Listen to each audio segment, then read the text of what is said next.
A deep dive today into the 5 tools that I think are gonna help you, well actually they just do the work for you, find products.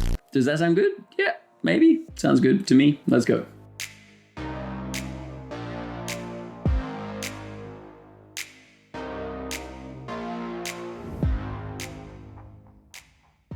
In today's video, we're looking at Amazon, Thieve, Dsers, Ecom Hunt, and the Ali Dropshipping Center. So this week I was on the prowl for a new winning product, always on the hustle, that's how it is. And I wanted to find a new tool to use that would, help inspire me. And that's probably why you're looking at this video as well. So when I'm going through these new tools, I'm applying the same principles of product research that I've discussed on this channel. Got a massive playlist if you want to check it out. And also some metrics of winning products themselves to help you figure out and save time on finding a product. And in this video, I've got a bunch of tips and tricks to help you save time and find a winning product. So it's gonna be a pretty good time. Metrics for a good product, one that you would actually want to sell, philosophy of marketing, and I'm also just quite interested in this. So there's a few little small things that I think are very helpful. The metrics that I apply for a winning product are as follows. Number 1, it needs to fulfill a need. This is like business 101. People only want to part with their hard-earned cash. At the end of the week, they're only going to have a little bit of hard-earned cash. And what are they going to spend that on? Need items. Think gas, food, electricity, water. You should really only be selling something to people if they need it. Number 2, if you're going to be sending products all over the world, especially to the top 5 spending countries like Australia, Canada, USA, and New Zealand and the UK, they should be small, robust, lightweight products that aren't easily damaged. So think less moving parts, things that aren't susceptible to just sort of breaking in transit. Number 3, the ability to sell at a higher price. So 70% gross margin is a really, really good thing to aim for. 4, the product should have an audience. Go and check Amazon, AliExpress, Facebook for proof that people are actually buying this product. You can also use viral launch for this, which I made a video on. So there'll be a video and you can watch it. It's really good, actually. It's one of my favorite videos I've done. And that will teach you if a product is marketable and if it's got a good audience and a whole bunch of other stuff that I hope you enjoy. 5, Facebook doesn't let you sell certain items. So I would definitely read up on what you can and cannot sell through the ad manager. I actually tried selling a pair of gardening clippers, just a simple shearing clipper to trim hedges and things. Set up the product page, wrote out all the copy, created a store, and then as soon as I tried to run ads, the whole thing was canceled. So you need to figure out already if this product can actually be marketed on Facebook. I mean, that's probably the primary channel that you'll use. So do a little bit of research first before you just put a whole bunch of money into Facebook, because sometimes it bites you in the ass.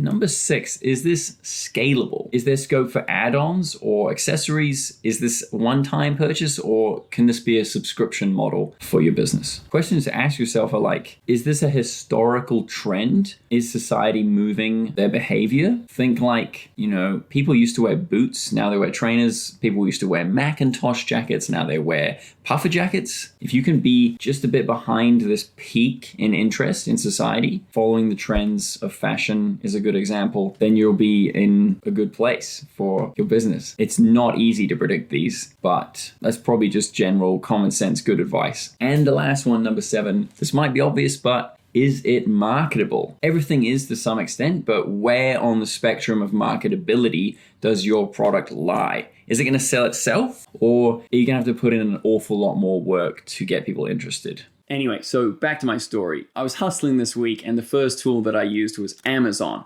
And I found that it's damn intuitive, like really easy to use. All of the data is right there on the screen. If you're going to use Amazon, I'd recommend using Viral Launch as well, but going without any extensions and you can still learn quite a lot. So when I'm on Amazon, just with my niche, I put in homemade. You get all the benefits of Amazon with all of the data, the massive market, obviously, but you're going to have like unique handcrafted products that are slightly different. So yeah, I just go to Amazon Handmade to find those kinds of things. And then once you're there, you're obviously just browsing Amazon to find products. And the key for this is just to take them to AliExpress and then dropship them. Pretty easy. But yeah, they got some cool stuff. Bags, It's going to be a little bit more expensive. I'm not recommending that you do it. but I like to find things that are just like a little bit out of the box, not like those LED wheels that are being sold everywhere. So if we jump into one of these, you can obviously just get all of the data right on the screen because they're going to give it to you. You can get in touch with these suppliers as well if you wanted to see if they would drop ship it to you. I kind of do that on Etsy sometimes, where I just message them and I'm like, yo, this is great. Can I somehow work out how to get this product to my store as well? But yeah, all of the data is basically just going to be on here. It's going to tell you everything about the product, of course, but also the order level if people are interested in this. And that's something that you need to understand is like, does this product have a market already? Does it have an audience? What's the proof of people buying it? With this one, randomly, no customer reviews. So that's not a great sign, you know, probably the $21 shipping. That's a bit steep, but you know, it's cool. So when I'm looking on Amazon and any of these tools, no matter what it is, I set myself a timer and I say, I'm going to do this for 90 minutes. And if I don't find a product, doesn't matter, because that means that you're a bit more motivated to actually get it done. And you don't have to stress if you don't find it because it's really nuanced. You can't just expect to log in and find something that you are personally interested in that fits all of these metrics and that suits your store. And I can see that it gets like really boring for me. It's kind of just like browsing on the internet. You just like get slow. It's, you know, demotivating. And I honestly get headaches a lot when I just stare at my screen for a long period of time. I'd much rather be out hanging out with the trees and the fresh air. But sometimes you just got to do it. So yeah, first recommendation for today is to have a timer. And that's just really going to save you time and keep you on task. So be mindful, tag in, tag out, get what you need, but don't stress if you don't actually get what you need. Just come back to it a few days later when you're fresh and have another stab out of it. But after I was looking at Amazon, I found this other site called Thieve, and I really like this one a lot. So for Thieve, when you land on the page, you might get a bit confused and dragged into their funnel, which is a really good funnel. But all you need to do to navigate to the real page, so go to the top right-hand corner and just hit home. Because when you Google it, they take you to Thieve supply, and then you're in Thieve. And honestly, I really like this one. It's so visually appealing. You might say that that's superficial, but for me, after having lived with Hélène Benet for 6 months, world-renowned architecture photographer, I can tell you that like aesthetics are really influencing your decisions. It's got everything that you usually have when you have a look at a product research tool. It's got categories, but I really just enjoyed the way that it's laid out. Lots of negative space, and I don't really know how to say it. It's just like kind of clean and crisp products. It's totally different to surfing on AliExpress where it's like very stimulating. So first thing I want to touch on is the collections. So Joseph from the Debutify podcast, he's making a store that's focused around making your remote sort of office living space and working from home a bit better. So I recommended the Smart Home collection on Thieve because they just sort of like have already curated a bunch of products in that niche. And if you can save time by looking at somebody else's collection, it's going to save you time, yes, but it also is giving you more generic products that maybe other people are already selling. But this isn't necessarily a bad thing. So I really enjoyed looking at this collection, and this whole website is kind of beautiful. So at the top, you've got latest trending price and shipping to the USA. If you want to have happy customers, I'd probably recommend looking at the shipping. You know, it's going to take down that shipping price, which is essentially what we're trying to do the whole time. Yeah, a bunch of cool products, and then you know, the shipping is obviously not catered to any one niche. So you'd have to do a bit more refinement there to figure out like what you want to sell. But if you're just looking in to figure out the best products in that niche, or if you're just having a browse, this is a great place to start because you've already cut out that shipping time and you can just let your imagination enjoy what kind of products are there. So I found that Thieve was really visually appealing, and that alone just made it a lot easier, and I could spend more time on here than something like AliExpress. So as I was looking for one product, I tossed up in my mind if I wanted to collect more than one product. As you know, if you've been following this channel, there's Fern City being built right now, and I'm trying to grow that as a brand. I initially started out with just one product, and then I kind of realized like maybe I could just add a couple more things. If people were interested in the page, then there's a likelihood of them buying another product, more than one, not just the main bees wrap, which is on there, which is, you know, kind of the flagship product of the whole brand. But I was kind of stuck on the fence because I was like, I can't really remember the names of the brands of stores where I bought products from in the past. I mean, I don't really buy that much online anyway, but one of the last things I bought was a coffee grinder, and I honestly can't remember the name of the brand where I bought it from. Maybe that's just because I have a bad memory. Hold up, wait a minute. Something ain't right. But also it got me thinking about how to make sure that your customers don't go through that process. They do remember who you are and they do come back and they buy another product. Now, there's a whole lot of nuance here where you're going to have to put in a lot more time. And to be honest, brands take time to build. You're not just going to build a one product dropshipping store and be 7 figures. Like, that's common sense. Nope. But you're going to have to do email remarketing. You're going to have to be doing Instagram following. You're going to be needing to do lots of Facebook ads. Really, there's so much to be said about this. But I just wanted you to consider it when you're doing product research. It's like, am I just grabbing one product here, or am I trying to get 10 to build out this empire? And that is another way of saving you time. It's like, I find that you can just get lost in these tools and it's a bit overwhelming. It takes up a lot of your time in the week. Definitely like 6 months ago when I started building out my first store, Fairhead, I had no idea what the hell it was going to be. And I was just like trawling for hours and hours looking for the right product. So if you really have kind of a goal in mind when you do this kind of thing, then it's going to save you time. And we all want to have a bit more time. So while I was on Thieve, I found these really cool water sprayers, which go well with my niche because I'm selling like gardening and plants and home and living and all eco-friendly sorts of things. So just take this, go to Google Docs, or actually I prefer Pages. You know, this is kind of common sense, but keep everything organized. So the day was just beginning and I was already on to my third tool. I found Ecom Hunt. I'd heard this been said on a few other YouTube channels and I'd read it in a blog or two, but I had never actually used the program or the tool. So once you're on Ecom Hunt, you're going to need to log in. On the first page, you're just going to be stuck. So just click join now, it's free. And then I've already got an account, so I'll just log in. So as you can see, a lot of these products are locked and they're trying to push us up to the funnel. And then we've got new products. So this is something that Thieve doesn't have, is the data. Thieve is just going to guide you through and inspire you. But if you want to know a little bit more about the products, you're getting a bit more detail here. You're actually going to get the description, profits and costs, and the saturation expector. And you can unlock something. So let's just unlock this one. So we can see the engagement. I don't really know where it's from. I initially thought it was AliExpress, but could just be Instagram. But honestly, there's no data here. It's actually just very random. There's no source for what that actually means. Analytics from AliExpress. There's the source. Orders, votes, rating, reviews. Gives you the video and it shows you the influencers that are selling it, which is really cool. And then it's going to give you related products. So yeah, a bit more data there than Thieve. So yeah, pretty cool. Another thing that Ecom Hunt has is Ecom Hunt Live, where you can go through and have a look at like the top products that are selling right now. You can have a look at this. It's got a little pie chart there.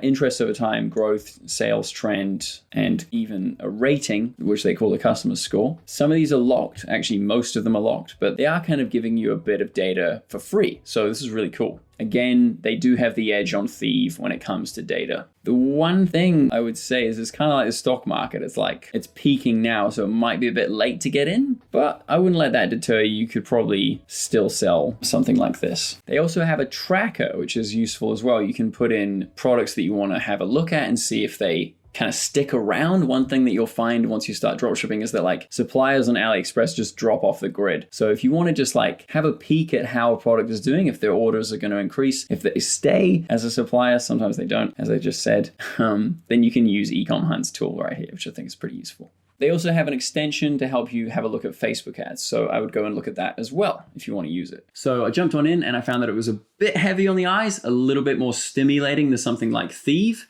I mean, Thieve's already just like got the win there for the aesthetic, as I've just talked about. But when I jumped in, I found that it was a bit stimulating for me. Now, I don't want to attack Ecom Hunt, and it's a great little tool, but that was just my personal problem. So once I had a look around on Ecom Hunt, I found that it had the same sorts of things. It has a category, it's got lots of different products. It is pushing you to their premium service. There's lots of funnel activity there where they're trying to get you to upgrade to the pro version. On the free version of Ecom Hunt, you get a breakdown of profits and costs and a saturation inspector, which I think is pretty cool. Not really sure if it works all that well because I looked at one product and it said only 2 stores are using this product. And then I just looked it up on my search engine and I found that there was 8 stores, on the first page that were using the same product. Real quick, if you want to know, I'm using Quant as a search engine if you don't want Google tracking your whole life. Nice. With the free version of Ecom Hunt, you also get 2 free product unlocks a day. So this is going to give you a bit more advanced analytics on how the product is doing. You get to see things like Instagram influencers who are using the product, engagement on those posts. It's all quite simple measurements and analytics, but for a free tool, I thought this was pretty cool. So other than Ecom Hunt being a pretty good tool for finding products, I personally found that the constant upsell to get me to upgrade to the pro version was a bit distracting. It was kind of getting in the way of what I was there to do, which was to find products. Everything was telling me to just give them a bit more money. I didn't really find this sort of thing on Thieve. Kind of felt like I was playing RuneScape. You can spend your time in Lumbridge and Draenor and just chop down oak trees, and you don't really know that there's a members area, which is going to like expand you so well. You get to like stay in this nice little playful area. You want to play, buddy? Yeah, good boy. Yeah, that was pretty cool actually, RuneScape. But with Ecom Hunt, they're kind of just letting you know that like, oh, there is actually this membership area and it's going to elevate your dropshipping business. So I can really see where they're coming from. Like it's a good marketing technique. But for me, it was just a bit too much. But I probably will just be going back there because at the end of the day, I'm going to use all of these tools to find the right product. To just show you this comparison, this is from Thieve and this is from Ecom Hunt. And on Thieve, the product has a lot of negative space around it, whereas on Ecom Hunt, they advertise a lot of the analytics. So they're showcasing that they have more data, but it does get a bit distracting. But those are the 2 options. Really, you shouldn't listen to me. You should just go and test things for yourself. Don't rely on YouTubers. Go and see what you like the most. So I grabbed these products and then it was time to turn my gaze east towards AliExpress Dropshipping Center. So once you get into the dashboard, you can just hit find products to sell, because what we're using this for right now is product research. And then you've got a bunch of things. And I like how, again, there's more data, just more and more data for you to learn about all of these things, like a fake Apple Watch. You just hit analyze and it's going to give you some trends. Because AliExpress is just a dropshipping site itself, a big one. Some of these suppliers just, they don't stay. They somehow they fail and things like that. So it's good to get an understanding of what's going on. You can obviously drop in your own products here just into the URL, or you can find products through this thing here. And it's going to siphon it off from these 5 countries. It doesn't say from the USA or China, but you can get things from Spain if you want. No products from Spain or from Italy. Okay, we got a couple from Turkey. That was a bit strange. So yeah, that's there if you wanted to use it. Same with Russia. I'm sure there are products made in Russia and Spain and Italy, but for some reason it doesn't work. You can also do this cool thing where you search from an image. I don't have any products with me at this house that I've bought off AliExpress, but you could take a photo of it, put it in, and then bring up the product on AliExpress, which is pretty cool. Where I found out how to use the analysis tool and a little bit more about products. So yeah, the dropshipping center is quite hard to find. I've just written it down here. You can't quite navigate it from the main AliExpress site. So go to home.aliexpress.com/dropshipping center. Now, I was a little concerned when I saw the top 2 products in the dropshipping center were products that I'd already expressed an interest in on AliExpress. So the con of using this tool is that it probably isn't going to showcase new novel products like some of these other tools are, but it is going to show you that analytics. It's connected to AliExpress. It's the same company. So when you're looking for analytics, the Dropshipping Center is pretty good because you can just plug any URL straight from AliExpress and have a look at the metrics that they offer you there. In this center, you can have a look at trends over time, which is really useful because you can look at Google Trends and you can have a look at keywords. But when you want to look at a specific, really narrow view on a product, then you can just do it right there and then in the AliExpress Dropshipping Center. So that's pretty cool. So it was coming up to lunchtime and I just wanted to kind of close this whole thing off, find the products that I wanted and get everything done.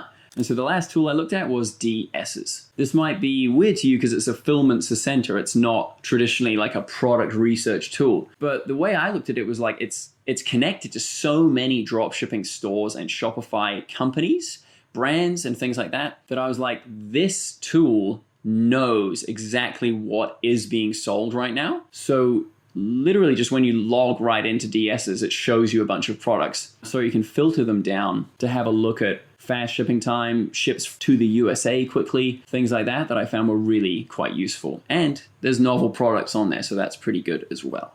So yeah, straight away when you land on DSs, you just have to scroll down and you're getting a bunch of products straight away. Kind of intuitive there. Kind of random as well. Like, I'm not really sure how these are ranked. They have some filters at the top, but its default is just like, I don't really know why they're here, but it is good for randomness if you just want to have inspiration. Then top, you can ship 10 days delivery to France. This is changing. Sometimes it says 10-day delivery from the USA, so that's not there today. Available during CNY, Chinese New Year. And then that would be good if you wanted to dropship to China or people living outside of China who are Chinese, who celebrate Chinese New Year. The thing I like about Dsers is that you can just plug things straight from here to your store, which is just going to save you a lot of time. You know, if you're doing product research and you can just eliminate a couple of steps, this is useful as well. And I've explained how to do this, but just quickly, let's just grab these earrings. When you click it, it's just going to take you back to Ali. Copy that, go into products, import list, and pop it down here. Press OK. And you can see all the other products I'm selling. And then you just want to edit this here, change the variants that you want to sell, and edit the description, the images, and just push it straight to Shopify. Which is pretty cool. The one product that I found on Dsers, which was cool, just because I kind of want to share it with you, is a cowhide weightlifting pair of gloves. I've actually got a busted wrist at the moment, so that would be cool for me if I wanted to do deadlifts. I'm probably not going to do deadlifts, but that's a pretty cool little product for you, just a little free one. So that is pretty much that, ladies and gents. I hope that you enjoyed this, and